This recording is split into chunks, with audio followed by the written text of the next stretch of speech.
Hello అండి అందరికీ happy Deepavali. ఈ ఇంట్లో ఫస్ట్ దీపావళి మాకు మంచి మెమరబుల్గా ఉండిపోవాలనుకున్నాం ఈ రోజుని.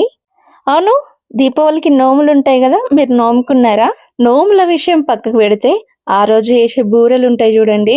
బుద్ధి ఉడితే బూరెలు చేసుకోవద్దంటారు, ఎందుకంటారేమో పెద్దలు, నాకు తెలియదు. కానీ ఆ బూరెలు మాత్రం భలే టేస్ట్ ఉంటాయి. ఎందుకో ఏమో తెలీదు, వేరే వాళ్ళు ఇస్తారు కదా, 1, 2 ఇస్తారు కదా, అందుకే అంత టేస్ట్ ఉంటాయో ఏమో తెలియదు. కానీ మస్తు టేస్ట్ ఉంటాయి బూరెలు అయితే. ఇంకా దీపావళి రోజు ఈవినింగ్ అదంతా క్లీన్ చేసుకుని డెకరేషన్ చేసుకునే వరకు లేట్ అయిపోయింది. విహాన్ మంచి వాళ్ళ ఫ్రెండ్స్ తో ఆడుకుంటుండు.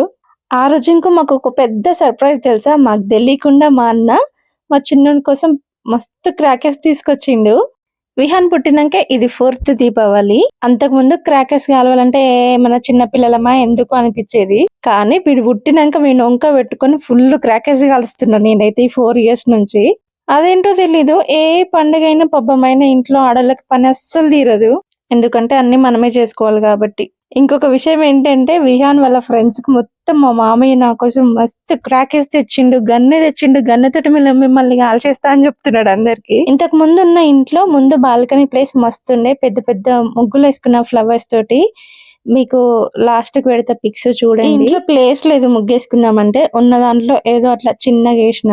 ఇంట్లో లైట్స్ బొచ్చడున్నాయి. అందరు పండగ ముందుకు వేసుకుంటే మేము పండగ రోజే వేసినాము. మా చిన్నోడు అస్సలు చెప్తే వినడు. అంతసేపు బానే ఆడుకొని క్రాకేస్ కాల్చే ముందే ఇద్దరు మామ అల్లుళ్ళు గొడవ పడ్డారు.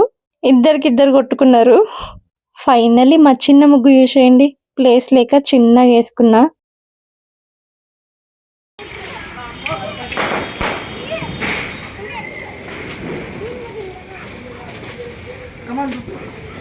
పట్టుకో, దగ్గరికి రండిరా.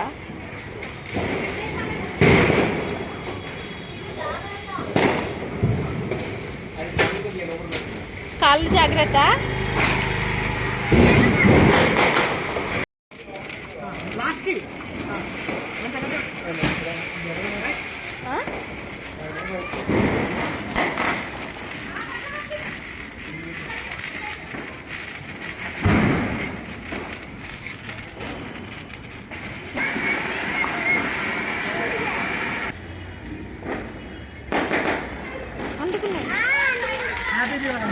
ఇటు చూడరా.